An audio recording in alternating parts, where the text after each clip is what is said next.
There we go. So we are back again in our series on what is truth. Reminding you again, we've been through the first 5, and we are once again working on truth number 6. That truth doesn't equal science, and science doesn't equal truth. And last week we talked about the difference between mutations and polymorphisms, and how the evolutionists use this all the time to deliberately deceive us. And today I'm going to continue the discussion on polymorphisms. As a reminder, what we said last week, polymorphisms are naturally occurring variation, naturally occurring versions, sometimes called alleles, of the same gene. They are built into the system, so to speak, and they provide all the variety in life. So they're not a source of new information coming in, and therefore they cannot function evolutionarily. Yet the evolutionists try to convince us, knowingly and deceptively, that examples of naturally occurring variation represent evolution. And arguably, the most famous example of this misappropriation of data and a misappropriation of the truth is the story of the peppered moths. You will find the story of the peppered moths in any and all science and biology book that you will ever pick up. And therefore, most people are familiar with this story, at least the evolutionist version of this story anyway. And they have hailed this as proof of evolution in action. And that's exactly how the textbooks portray it. But there's a problem here with this story. And what I'm going to do today, I'm going to begin with today, is fill you in on the rest of this story. Okay, so, all right. And I'm going to start by reminding you of what the story is, first of all. The peppered moths in England were primarily a light-colored moth until a couple centuries ago. They were mostly white with some black speckles in it, okay? But then a couple centuries ago, the onset of the Industrial Revolution changed the appearance of these moths. What happened was, these moths changed in appearance from primarily a light-colored moth to a dark-colored moth. And the rationale for this change in appearance was later discovered to be the increase in pollution started killing all the lichens on the trees. The lichens are a whitish, light-colored, moss-like material that grows on the side of the trees. Well, the pollution was killing the lichens, and without the lichens to hide on, these lighter-colored moths now stuck out on dark trees like your proverbial sore thumb. Okay? So because these light-colored moths are sticking out more, they become subjected to an increased amount of predation from the birds and other insect-eating critters that lived around there in the forest. In response to this change in their environment, the evolutionists told us that they needed to evolve in order to survive. And what that did was their need turned them into a black or a dark-colored moth. And now being a dark moth, they could hide better among the lichen-free trees and escape predation. Okay? For years, this was taught as evidence of evolution in action, evidence of Darwinian's natural selection. And if that's all you hear of the story, it seems pretty convincing, doesn't it? H.B. Kettlewell, who performed most of these classic experiments, said this. He said that if Darwin had seen this, he would have witnessed the consummation and confirmation of his life's work. But before we get carried away with this, let's take a look at some of the facts.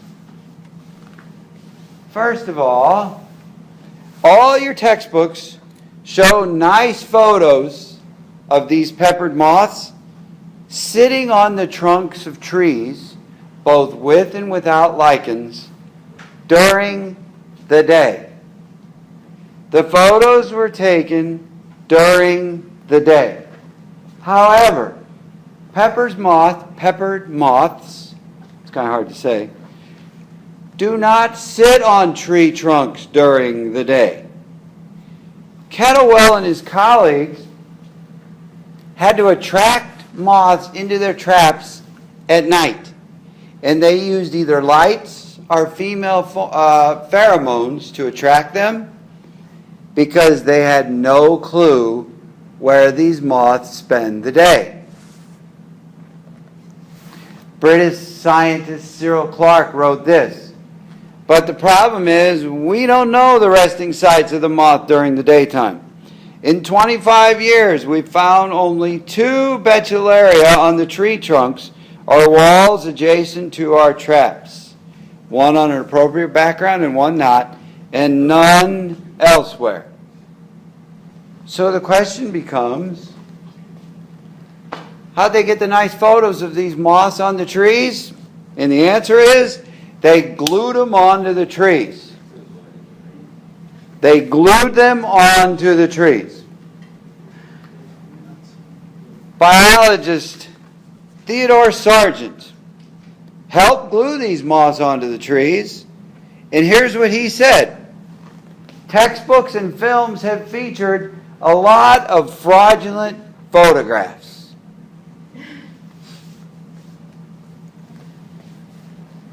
The moths were also filmed being eaten by birds. However, the moths used for these films and these photos were not wild. They were bred in the laboratory. They were placed on the tree trunks by Kettlewell after requiring to be warmed up on the hood of his car because they were so lethargic. Lazy, tired, laying around, wouldn't move. Kind of like how lizards lay still because they're cold at night, they can't move. It's like a form of comatose or release. So yet again, we have another example of educated, intelligent people both acting ignorantly and fraudulently. They're lying to us using rhetoric, misappropriation, and deception. So there we have fraudulently and lying. But aside from the fraud committed by the people in this story, what we really need to look at here is what is actually happening to the moths in this story. Okay? A closer examination of these moths revealed that prior to the color change, 2% of the moths were already dark. So, the frequency of the light-colored allele in this population was 98%, while the frequency of the dark-colored allele in this population was 2%. Prior to the pollution killing these lichens, the light-colored moths had a survival advantage, and they were, in essence, the only ones ever seen. The dark-colored moths were rare because they were an easy target for predation. But after the effect of the pollution on the lichens, the scenarios were simply reversed. The dark-colored moths now had a survival advantage, and they were now the ones that were usually seen. So all it did was reverse the scenarios. And what you need to understand is this is not evolution.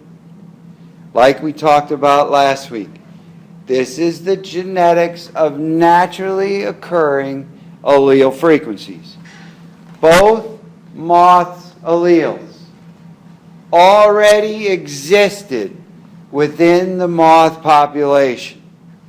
No new genetic information was gained by these moths.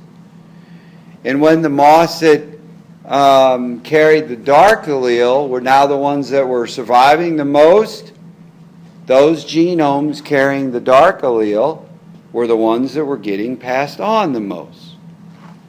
No new moths were created here, and nothing new happened, nothing evolved.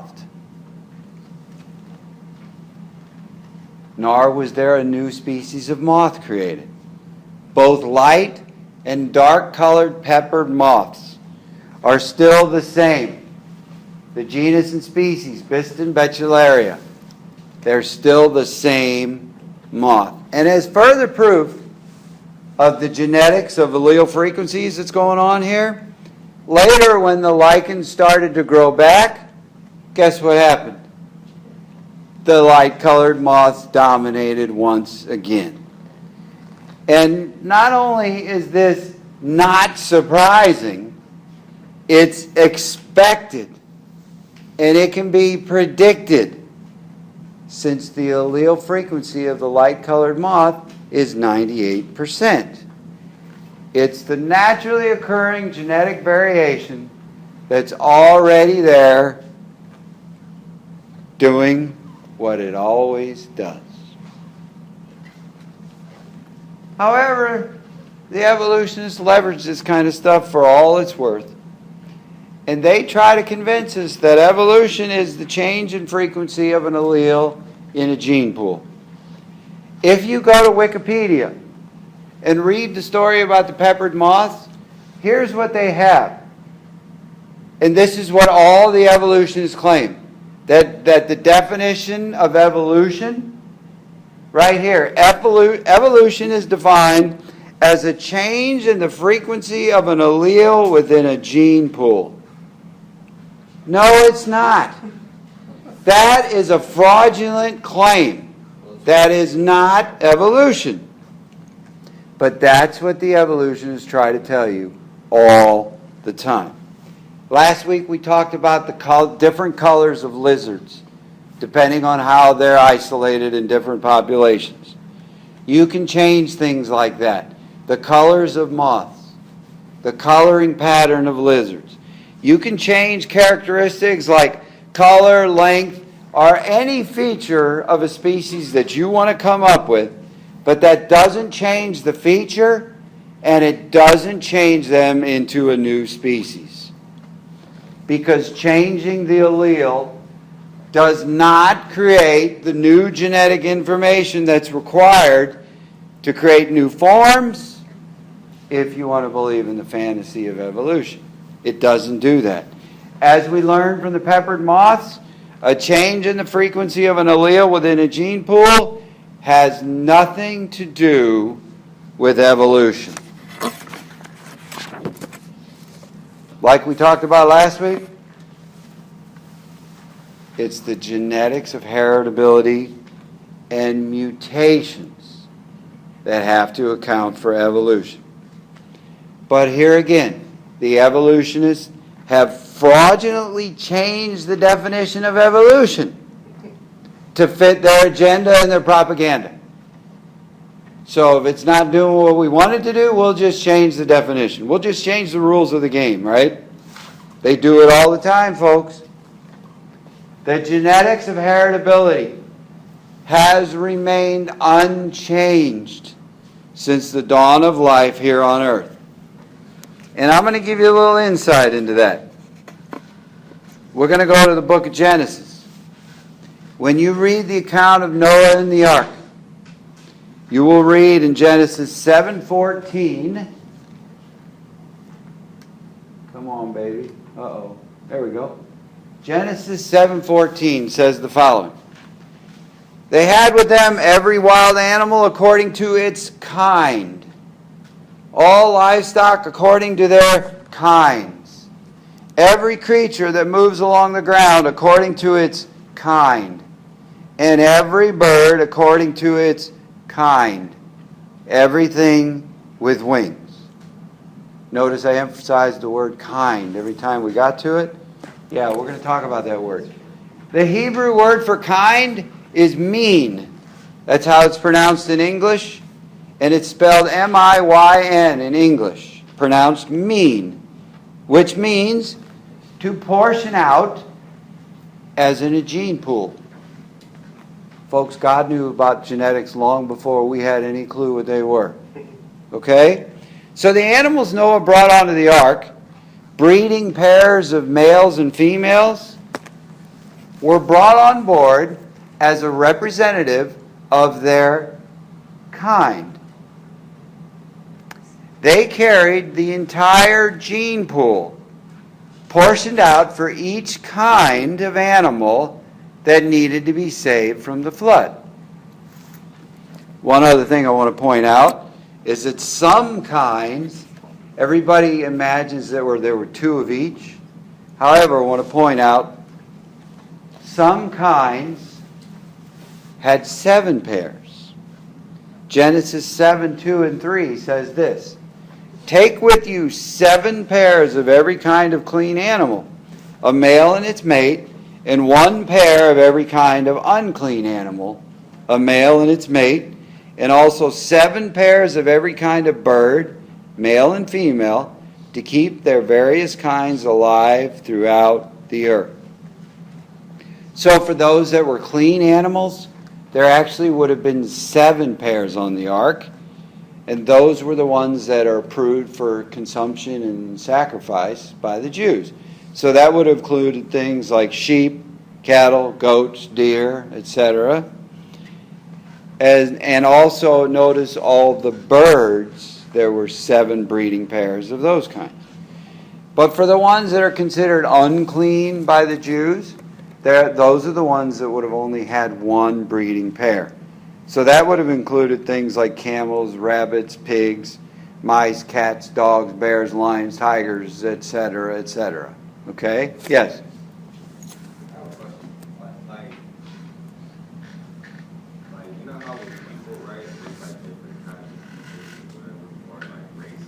Yes? It was like that. I don't really know any other animal that has that same variation. Well, we tell you what, let's talk about that during our small group time, okay? Hold on to that. We'll get back to that. So, despite the numbers of each kind, the bottom line here is that each breeding pair of animal represented a kind. So the breeding pairs of each kind of animal on the ark made up the entire gene pool needed to then create all the species of animals alive today that come from that kind, whether it was contained in 1 breeding pair or 7 breeding pairs. So let's say it this way. There were horse kinds, elephant kinds, squirrel kinds, dog kinds, mouse kinds, monkey kinds, ape kinds, giraffe kinds, cat kinds, although I don't think anybody would have missed them if Noah left those off the ark, right? Snake kinds, etc., etc., etc. Snakes, lizards, scorpions. 2 animals that can breed and produce viable, fertile offspring would make up a kind. Yes? Is it possible that there's like fish still swimming around when like before flood stuff happens? Oh, buddy. A flood Next may not week, kill a fish. Next week we are going to start talking about not only fish but all kinds of other living fossils. We are going to discuss that. That's the next topic. Absolutely. Okay. So if 2 animals can breed and produce viable, fertile offspring, that represents a kind. If not, even if they're the same type of animal, they wouldn't be the same kind. And let me use the examples of a cobra and a python. They're both snakes. However, they cannot breed and produce fertile offspring, so they would represent two different kinds of snake. Does that make sense? Okay. So you mean to say if they can't reproduce, they're different? That is correct. So all the viably breeding groups would make up all the different kinds that needed to be on the ark. And if you go to the way we classify things, what's called the Linnaeus classification system, a kind would represent most likely the same genus, or in some cases it might be the same family, from which all the multiple species and subspecies come from. Okay? So for example, the dog kind, let's talk about the dog kind, represented by one breeding pair of animals, since dogs were an unclean kind. And those contain the entire gene pool needed, all the genetic variation, to breed and get every wolf, jackal, coyote, and dog on the planet. All the genetic variation needed to create all these was already there in those two original animals that were on the ark. One male, one female, representing the dog kind. All the wolves, jackals, coyotes, dogs, everything in the genus Canis, all would come from the same kind, because everything in that genus all has the same 78 chromosomes divided up into 39 pairs. And every animal in the genus Canis can all interbreed and produce fertile, viable offspring. Absolutely. Yes, they can. Oh, we can throw dingoes in there. I didn't mention them. They're from the same genus. They all can. That is true. And when you consider, let's just look, not only the wolves, the coyotes, the jackals, dingoes, etc., not only all those, but when you look at all the different domesticated dog breeds that they are. I mean, from the dachshund to the big one, like a bull mastiff or whatever. Great Dane. Great Danes. I mean, look at the difference. So when you look at that, you can understand and appreciate the power of a given gene pool and the numerous alleles that it contains when you start mixing and matching them appropriately and getting the different species and subspecies, okay? So, the breeding habits of a kind and all the breeds and subspecies that can be developed from the gene pool of a kind are not examples of evolution. People will tell you all the time, dogs evolved from wolves. No, they didn't. That is a fraudulent statement. It's the examples of breeding patterns and what you call animal husbandry, how you mix and match them. That's what these are examples of, okay? Yes, sir? You have a lot of questions today. Why don't you let me get through this and then we'll talk about them in the small group, okay? Hang on to that. Hang on to that. All this is examples of the distribution of alleles that already exist in that gene pool, in that population. The breeds and subspecies that come from a kind are still the same kind. All those animals I mentioned are still part of the dog kind. Horses beget only horses. Monkeys beget only monkeys. And humans beget only humans. The different breeds that you can create through mixing while you're breeding and the differing appearances they have do not change this fact, okay? Please understand when people tell you things like that, like dogs evolved from wolves, that is not true. They came from the same kind.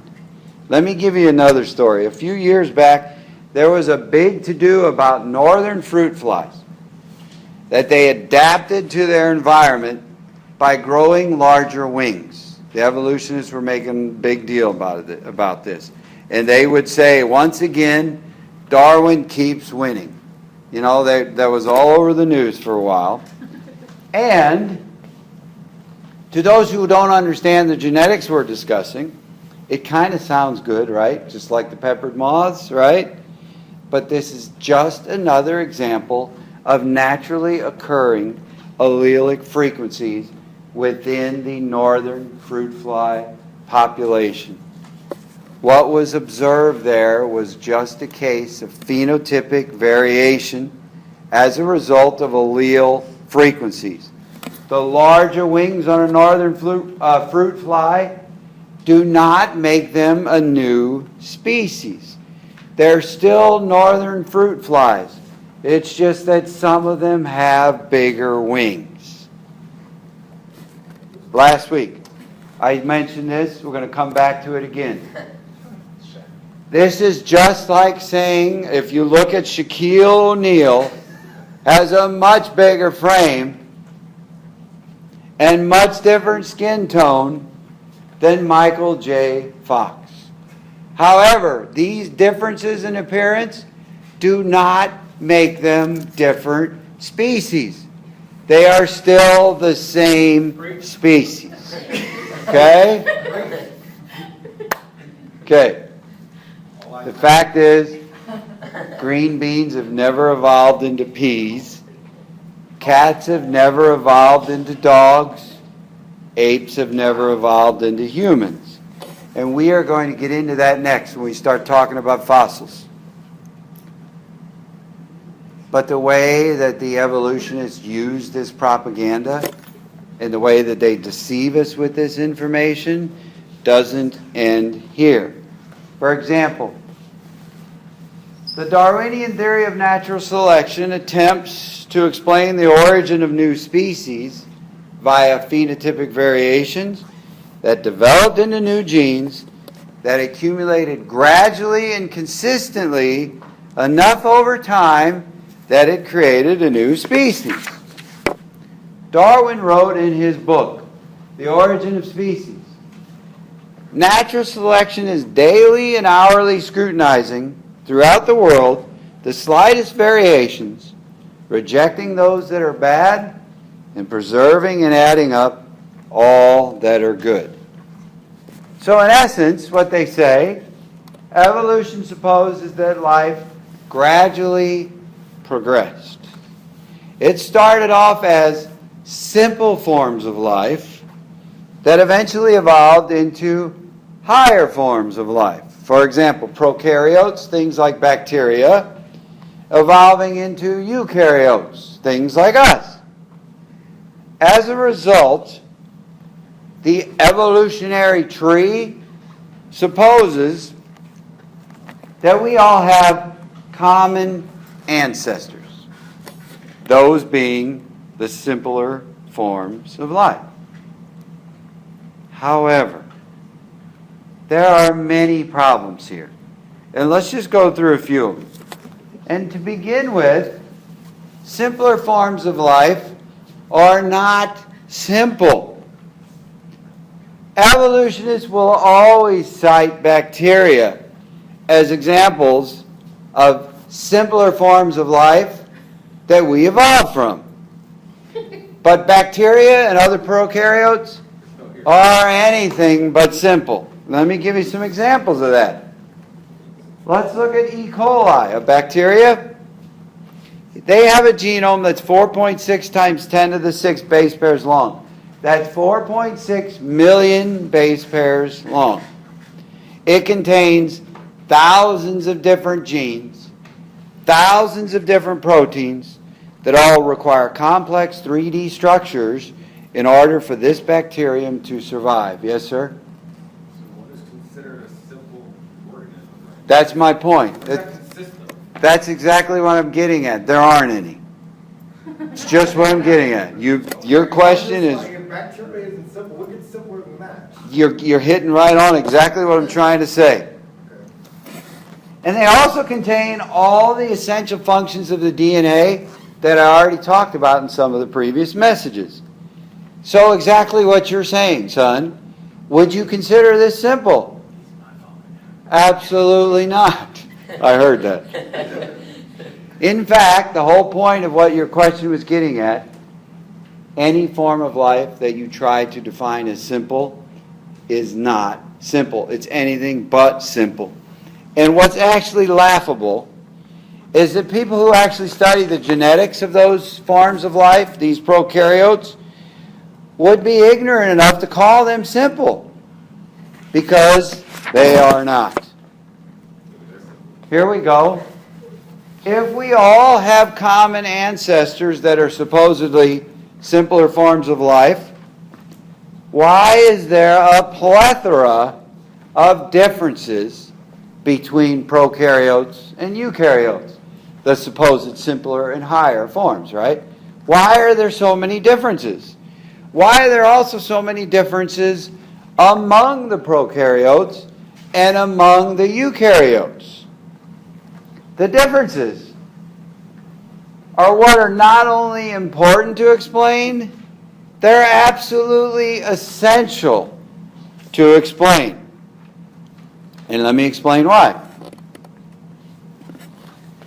The evolutionists put their spin on all this data by doing homology comparisons, where you only discuss what's similar. But this is deceptive, misleading, and again, a misappropriation of the data. And again, I believe it's also fraudulent. And let me show you why. In order to account for all the differences in life, you must explain how and why they're different. Similarities are meaningless when you claim that life gained new information as it progressed. It's the new information that created new species that must be accounted for if you want to push evolution. And the new information of each species are all the differences that are found among all the species of life. This is exactly why evolutionists focus on homology studies. And they always cite examples of homology between species, whether it be within a gene or among a set of genes or within a region of the genes. They put their data, or they put their spin on the data and try to make it sound good to those who don't understand genetics. They incorrectly presuppose that similar genes will have homology across species if they came from a common ancestor. Again, this is focusing on the wrong aspect and ignoring the vital aspect, the differences. Because what homology comparisons actually show is a similar design. How similar genes are, or genetic regions, or genomes, even if the regions have complete identity, that doesn't prove a thing about common ancestry. It just means those regions, those genes, are similar, or maybe even the same. Period. That's all it means. All of this can also easily be explained by a design that works, and therefore it doesn't need any changing. And the design also explains where all the differences come from, which evolution cannot explain. As I said, the evolutionists focus on homology and ignore what's vital, the differences. You can have somebody come to me and show me homology all day long if you want, but then when they're done and it's my turn, I'm just going to ask them to explain where the differences came from. And that, ladies and gentlemen, is where evolution falls off the cliff, because they cannot explain it. With the homology studies, the evolutionists focus on the wrong issue, the wrong areas, while the real issue, as you could say, the pink elephant standing in the room, they conveniently ignore. And all of this is no different than the sleight of hand you see used by a magician. Comparing gene homologies doesn't prove any evidence to support the claims of the evolutionists. What the data actually show is the differences between all the species. And not only that, homology studies often reveal that species that are not supposed to be close to one another on the evolutionary tree actually are. And let me give you an example of this.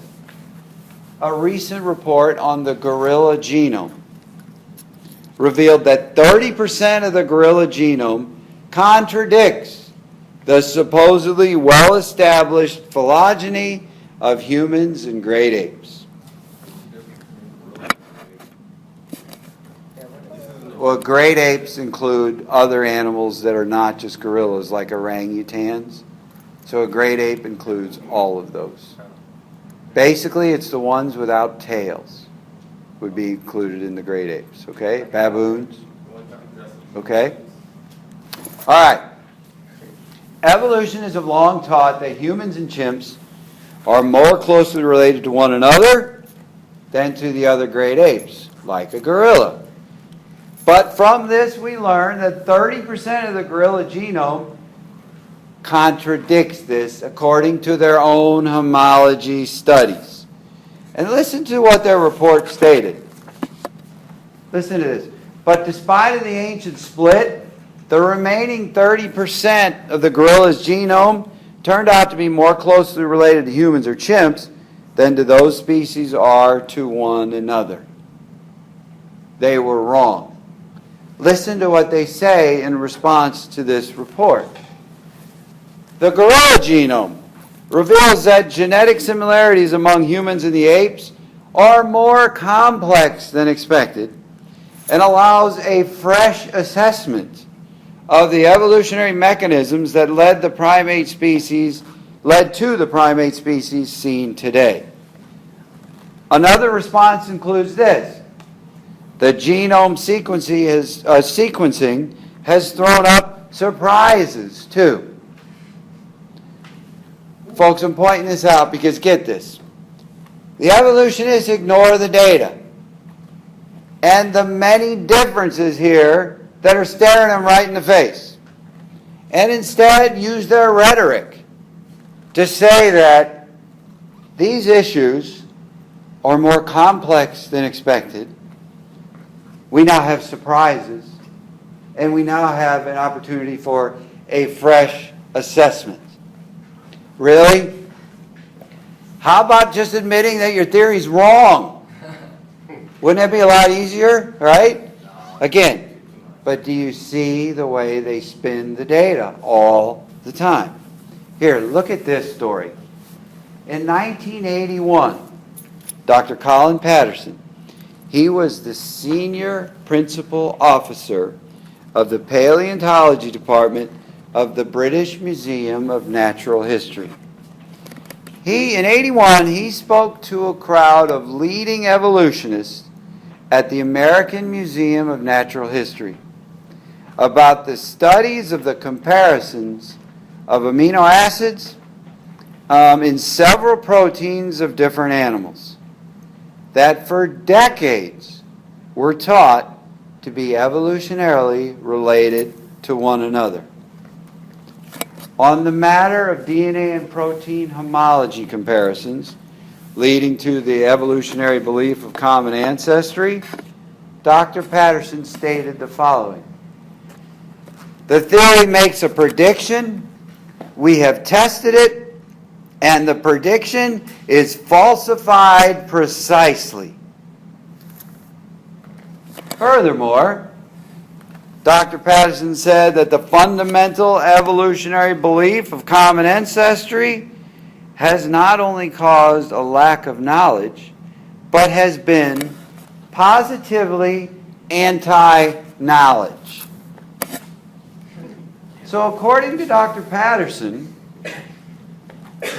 the fundamental belief of descent from common ancestors, which the evolutionists based the analysis of DNA and protein homology levels across species on, is actually an anti-theory that generates anti-knowledge because it's a false interpretation of the data, and the results are contrary to the data. What is very important to know here is that Dr. Patterson was formerly a prominent evolutionist. But then what changed? Listen to it from his own words. He said, "Then I woke up and realized that all my life I'd been duped into taking evolutionism as revealed truth in some way." Straight from the horse's mouth. Dr. Christian Schwab wrote this: "It seems disconcerting that many exceptions exist to the orderly progression of species as determined by molecular homologies." Notice, many exceptions exist which must be explained if you believe in evolution. I said it before, say it again. The differences, the uniqueness of the species are the vital parts. Please understand this. Saying that any gene or protein is 80%, 85%, 90%, 95% identical to another means that it is 5%, 10%, 15%, or 20% unique. And often homology studies reveal homology levels that are much lower than this, but you will never hear about those data. Here's what you're only going to hear. Chimps are 95% identical to humans, because that puts a fraudulent slant on the data. And it makes it easy to believe for those who don't understand genetics. But please consider this. Among these data that say that chimps and humans are 95% identical, in our genome of 3.2 times 10 to the 9th billion base pairs, 3.2 times 10 to the 9th, which is 3.2 billion base pairs. Okay, that's what I meant to say. That means there's about 1.6 times 10 to the 8th, or 160 million differences. All these differences must be accounted for by evolution, and they must be accounted for by mutations. But as we already thoroughly reviewed, this is not possible scientifically via mutations. And as I already pointed out, the evolutionists know this, and they admit it. Do you see why they put a slant on their data and lead people astray? Because the data itself won't get it done. If we have common ancestors, why are there so many differences among all the species of life? And so many differences between eukaryotes and our supposed ancestors, the prokaryotes. Let me just go through a few of them. Prokaryotes don't have a nucleus, while eukaryotes do. Bacteria, the prokaryotes, they don't have a nucleus. Eukaryotes, things like us, we do have a nucleus in our cells. The cell membranes are different. So is the genome structure. Eukaryotes like us, we have chromosomes. Prokaryotes don't. However, they have things called operons, which we don't have. The RNA signaling is different too. Prokaryotic gene structure doesn't contain introns and exons, while eukaryotic gene structure does. And I just hit on a few of them. We could do this all day because there's tons of differences. You could just look at genome size, because that in and of itself is a problem for evolution. Like I said, evolution supposes that all these simpler forms of life that are common ancestors, that we came from things like bacteria or bacteria-like organisms. But let me get back to E. coli again. The size of their genome, once again, 4.6 times 10 to the 6 base pairs long. That's 4.6 million base pairs long. While our genome, like I just said, 3.2 times 10 to the 9th base pairs, which is 3.2 billion base pairs. Folks, what that means, humans have an additional 3,195,400,000 base pairs of DNA more than E. coli does. So stop and ponder that for a moment. In order for us to have evolved from a prokaryotic common ancestor, a simpler form of life, we had to have had a random gain of over 3 billion base pairs of DNA. But that's not all. This random gain had to be organized and intelligible. It had to randomly create all kinds of new stuff that was unique. Genes, gene structures, regulation and expression mechanisms, transcription processes, RNA species, translation machinery, proteins, organelles, membranes, chromosomes, etc., etc., etc. All of it had to be both new and unique, because all those things are different from prokaryotes to eukaryotes. And I want to finish today by just honing in on one aspect of this. One of the ironies here is that evolutionists will try to explain away introns and exons. So, I know it's been a while. The introns are the parts of the genes that are between the exons. The exons are the parts of the genes that get kept after you make RNA. The introns get chopped out. So the exons are the parts that code for the protein. The introns are all the stuff in the middle that get chopped out. Okay? What the evolutionists claim is that introns came via evolutionarily because they were a way to protect the gene sequences from damaging mutations. They claim that the presence of introns provides greater probability that a mutation will occur there rather than in the protein coding region, the exons. In this way, they say that eukaryotes can survive greater from the threat of mutations. But the mutations are exactly what are needed in order to account for evolution and the existence of the introns in the first place. So they claim they provide protection from the very forces that are required for their existence. Do you see the problem here? Go figure, huh? Yeah. This just goes on and on, but that one just tickles me every time I think about that one. I had to point that one out. And in summary, I guess today I would like to say that such smooth and convincing logic sure makes me want to go out and sign up for the Evolutionary Army, right? Hopefully you get the same point from this today. So that's as far as we're going to go today. And like I think I've mentioned a couple times already, next week we're going to start talking about fossils. And yes, we're going to talk about these supposed cavemen and all those kinds of things. We're going to touch on a bunch of aspects of that as we move on, okay? All right, so that's it for today.